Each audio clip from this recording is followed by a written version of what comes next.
आप देख रहे हैं द मजेदार शो। मैं हूं आपका होस्ट फैजान शेख। मजेदार तुमसे बहुत कुछ सीखा होगा, मैंने आदि से बहुत कुछ सीखा होगा। कैसा लगा उसे? मजा आया?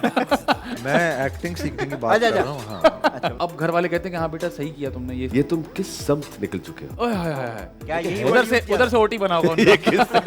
सिंगिंग इन बाथरूम और singing on stage, singing in bathroom. जरा सुनाए। लोक लोक देण हवा। भाई जान, मैं कहता हूँ आप बाथरूम में गए।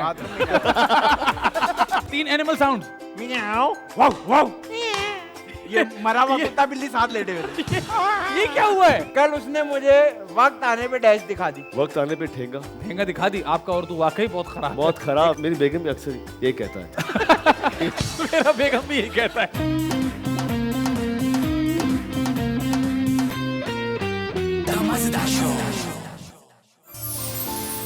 देखिए दी मजेदार शो जुमा और हफ्ते की रात 9 बजे सिर्फ टीवी 1 पर। आपसे रिश्ता है